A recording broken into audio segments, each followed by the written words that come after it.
you are on your new chapter of your life, you move from Philippines to other country, di ba dun pa lang ang tapang mo na talaga. Kasi nagawa mo na iwan itong Pilipinas, iwan ang tahanan mo, iwan ang pamilya mo para sa pangarap na gusto mong abutin, pangarap na binubuo mo para sa sarili mo at para sa pamilya mo.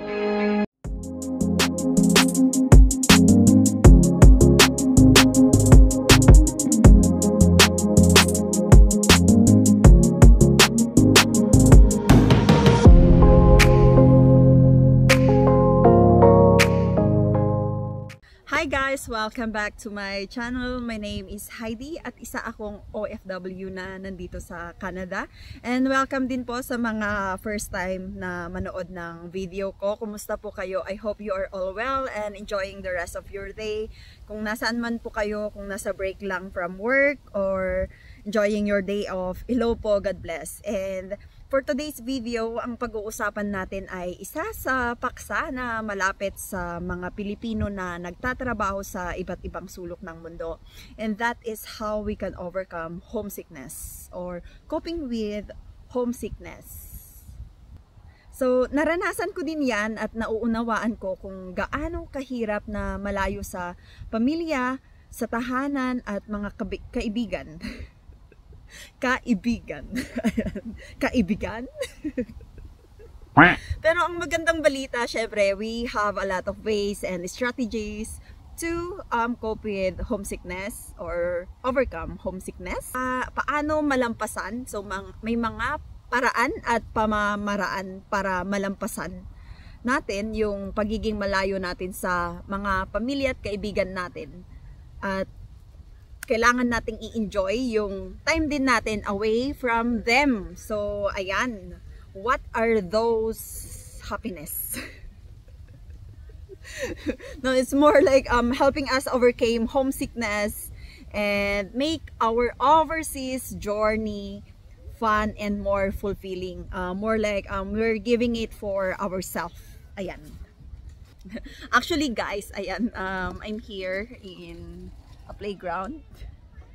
Ayan, enjoy natin yung sunny day and there's also kids playing around. Yan, ganda ng view guys. That's our nature's backdrop here in Whistler, British Columbia. Yan, been here for 4 years guys. Ayan, comment down below kung feeling nyo homesick kayo ngayon. Huwag kayong mag-alala, hindi kayo nag-iisa. +1 ako dyan guys. So syempre, aminin natin guys, natural lang naman na maramdaman natin yung pagka-homesick kapag malayo sa pamilya, mga kaibigan, mga malalapit sa atin. At syempre yung bahay natin at yung lugar kung saan tayo lumaki or kinalakihan natin. Diba? Aminin natin yan guys. Comment down below. And lahat tayo namimiss yung buhay natin sa Pilipinas kasi guys, work tayo sa ibang bansa, 'di ba? This is not just for our own dreams but also for our family and future family then. If pinapangarap natin na bumuo ng pamilya, 'di ba? If that's God's blessing then na ibigay sa atin na maging spouse, diba? Syempre yung sadness, homesickness na nararamdaman natin is just a sign that we care for our roots and we care for our family and those people that we left behind. So, ayan, magbibigay ako ng pamamaraan at paraan sa English strategy. Guys, how to overcome homesickness. So, the first one is stay connected. So, especially now, we do have Facebook, WhatsApp, and other social media apps, Instagram din na andyan lang. Swerte natin ngayon na nangingibang bansa kasi meron ng technology. Hindi katulad ng mga tito't tita or mga taga sa inyo noon na nangingibang bansa na sulat pa guys, writing, 'di ba? Pero mas romantic nga siya pero it takes time to receive the letters, 'di ba? 1 month ganun, 2 months. Grabe. May tita nga ako nun magpapadala ng sulat yan sa tatay ko. Aabot yan ng 2-3 months bago matanggap. Ganun din kapag we write back. 'Di ba? So, technology has made it easier for us to connect with our loved ones, our friends as well. So, every time na may ano tayo, bakanting oras after work or we're day off, then spend that time with your family and friends to stay connected. 'Di ba? And the next one is create a sense of home. What it means, it is a place nyo. If you're living in an apartment, you do have your own private room or dormitory naman. So why not put family picture, your dog, picture ng dog mo na naiwan mo sa Pinas, or your cat, yung pet mo, 'di ba? Kung may iguana kang pet, why not? Diba? And ayan, mga pictures, memoirs of your home, Philippine flag, 'di ba? Kasi syempre proud Filipino.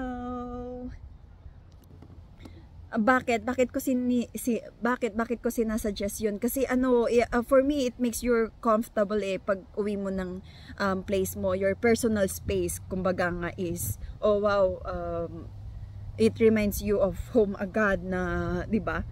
Mimiss mo sila. Tignan mo lang yung picture ng family, friends, ganun.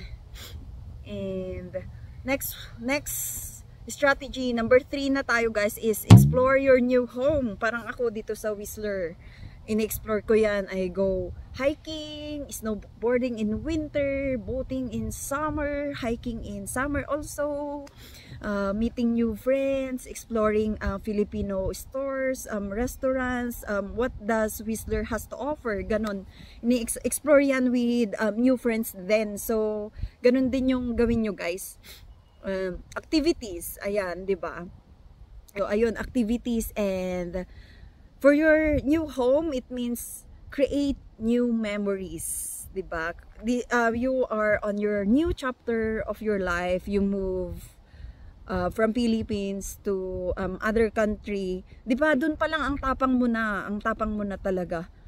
Kasi nagawa mo na iwan itong Pilipinas, iwan ang tahanan mo, iwan ang pamilya mo para sa pangarap na gusto mong abutin, pangarap na binubuo mo para sa sarili mo at para sa pamilya mo, 'di ba? So don't make it negative, see it as positive. Make new memories for yourself and also for your new friends na na-meet mo dyan sa new home mo, kung nasaan man sulok ka ng mundo, 'di ba? And number 4 strategy is pursue your passion. Okay, yan, isa yan. Kasi especially kahit saan mang mundo ka, saan sulok ka man ng mundo, 'di ba, yung profession mo sa Pinas or kung anong tinapos mo sa Pinas, aminin natin, hindi natin siya napupursue kapag nagsimula tayo sa ibang bansa.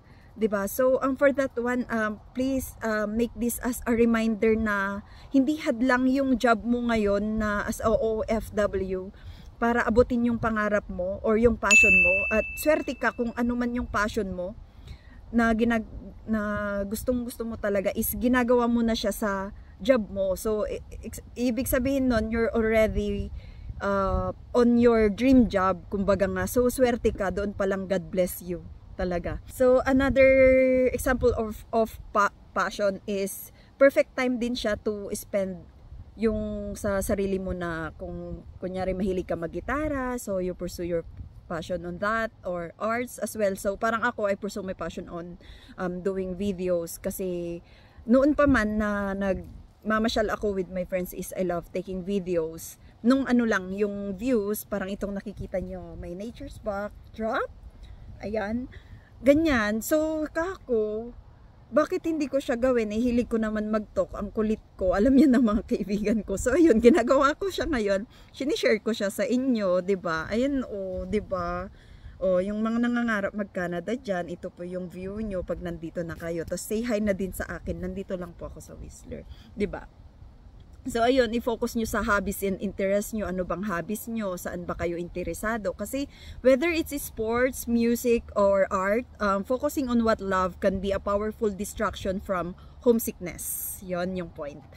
And of course, Strategy number 5 is support groups. I mean for the support groups is explore on your community. Anong meron dyan? Syempre kung sa church, you can be in a singles for Christ, couples for Christ, or kung kasama mo yung partner mo when you go abroad, diba? And seek out support groups or communities of fellow Filipinos working abroad. They can provide a sense of belonging and understanding that can be immensely comforting. So ayun nga sinasabi ko sa simbahan, kung Christian ka, then you go to Christian church or Catholic church, 'di ba? And if you pwede ka rin naman na mag-join ng mga Facebook groups, parang dito may Whistler Girl Club or hiking groups, yung mga ganun.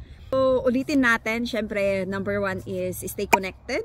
Kasi may technology na ngayon guys, 'di ba? Thank you sa social media. And the second one is create a sense of home. So ayan, pictures of family, friends, 'di ba? And the third one is explore your new home, make new friends, explore activities around the area, and join groups as well. And the fourth one is pursue your passion, kung ano yung hobbies and interests mo. And of course, support groups, yung number 5. Ayan guys, so kung may iba kayong suggestions and you want to share also kung ano yung mga ginagawa nyo kapag nafe-feel mo yung homesickness and how to keep yourself busy, comment down below guys. And syempre, this homesickness na nararamdaman natin, it comes and goes, but we have a lot of paraan at pamamaraan para gawing makulay ang buhay sa ibang bansa, 'di ba? Makulay ang buhay. Ayan, uulan na. Makulay ang buhay sa sinabawang gulay. Gusto ko tuloy ng pinakbet kasi I was born in Pangasinan, I grew up in Baguio. Ayan, gusto ko ng pinakbet guys. Ayan, syempre pinakbet. Para bet na bet. may joke dyan, pinak, pero di bet. Joke. Rated PG. So, salamat guys sa pag-join sa atin ngayon. Kung yun nga, meron kayong sariling payo, comment down below and share your stories as well. Thank you for taking your time and watching me into this vlog. Thank you guys, I really appreciate it. And of course, tayo ay magkakasama sa paglalakbay na ito at ang iyong karanasan ay maaaring maging inspirasyon sa iba, which also yung rason din kung bakit ginagawa ko to guys. Actually, I just also want to share na sa mga nanonood sa akin, siguro na obvious and napansin nyo na I haven't been uploading since this summer kasi meron ako sa mind ko ba or iniisip ko kasi na ano ba talaga yung rason bakit ko sinimulan ito, kasi nakita nyo I've been like just uploading travel vlogs, 'di ba? But at the same time, ano nga ba? So pinanood ko yung mga unang-unang videos ko and then ayun yung sagot guys, and that is to also inspire other people. Reason na kung ano yung naranasan ko simula nung nag-abroad ako, yung journey ko na nag-a-apply pa lang, tapos nung nakarating na ako dito is to share it to you guys. Kaya ko sinimulan tong vlog na to. Kaya ayun. So wag kalimutang mag-like, mag-share and mag-comment para sa mas marami pang content guys. Expect nyo na yan ngayon. Because I already have the answer sa question sa sarili ko na ano nga ba yung rason bakit ko sinimulan yung vlog. And ayan, linalamig lang ako. So hanggang sa susunod guys, mag-ingat ka. Okay, mag-ingat ka. Take care. Kasi lalo na work sa ibang bansa and ang mag-aalaga lang sa sarili natin ay tayo mismo. May sakit ka, you alaga your own self. Gutom ka, you make your own food, 'di ba? Ayun, walang mag-aalaga sa atin sa ibang bansa kasi ganun nga, 'di ba? So, ayan, hindi ka nag-iisa sa paglalakbay na ito. Paalam. Thank you guys.